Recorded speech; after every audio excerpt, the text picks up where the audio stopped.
Hi guys, welcome to a new video. So a few days ago I saw E-Nail Diaries and DIY Nail Art by Suma post about this brand new collection by Westside. So I ran to the store and got them for myself and a few more. So I got the whole collection that consists of 5 shades. These are conceptualized after fruit jelly, so each shade is named after a fruit. I am going to swatch these on my very stained yellow nails, so that might tamper with how the shade looks for the first 2 coats, but it'll be fine. I skipped a base coat for the initial swatches just to stay true to the color palette and the formula. You'd see how they look with base coat at the end of the video. And I don't know who put these other shades in my shopping bag or how they got into it, but since Westside had a sale of everything at 99, I complied and I also got these. We'll talk about these later. Let's get back to the jellies. Here's the table of contents to show you what's coming in the video and what to expect. So first things first, what is this jelly formula? It's just a different genre of nail paints like cremes or shimmers. These are way more sheer intentionally. They have a plumper and kind of jelly-like thick formula. Thick as in jiggly, not dense. Here's a creme polish to compare, which is much more opaque, and here's a crelly.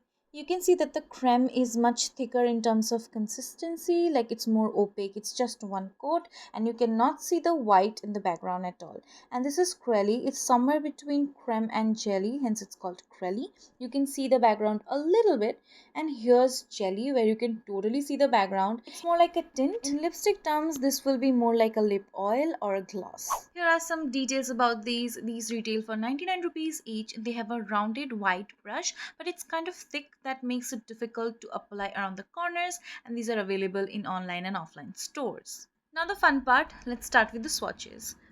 First up we have grapefruit. Even though grapefruit is more orange, this is like a peachy baby pink. This is the most opaque shade of all. The first coat can work like a base coat, and if you have shorter nails you can definitely get away with the second coat. But for my longer nails, the third coat brings out the desired opacity that I would go for any sheer nail paint. So this is how my nails look with 2 coats, and this is how they look with 3 coats on. That dent was my fault, not the nail paints.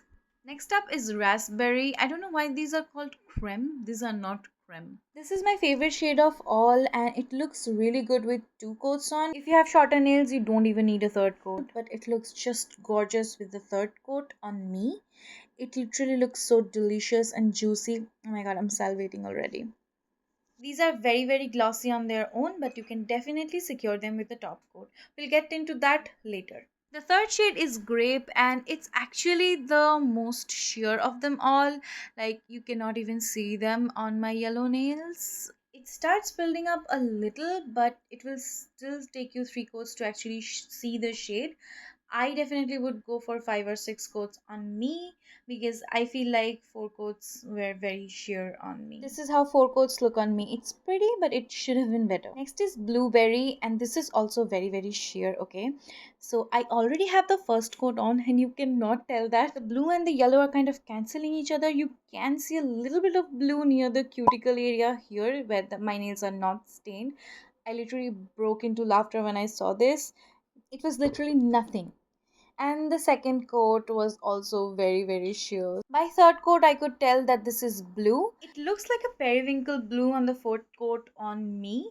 Let me know what you think. Last but not at all least, the shade Kiwi, which is my second favorite shade, surprisingly, because this is a shade that not everybody would like. For the first few coat it looks like stain, like literally stain, but from the third coat, fourth coat, it actually looks kind of like a candy, and it looks really juicy and crunchy at the same time. I like it. So there's a lot you can do with the jelly formula. Let's explore some in this video. First is my favorite, that is a lazy gradient. You do not need a sponge or any equipment for this.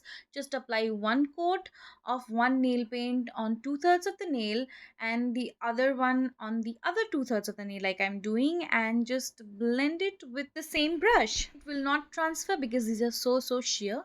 And you can go on with the second coat after the first coat is dry, and I suggest that you start with a base coat, because the nail art wheel is white, so it's looking much better, and it will take less coats to get the desired opacity, so it will dry faster. I just love how these turned out. You can literally play around with all the colors. Everything will look good.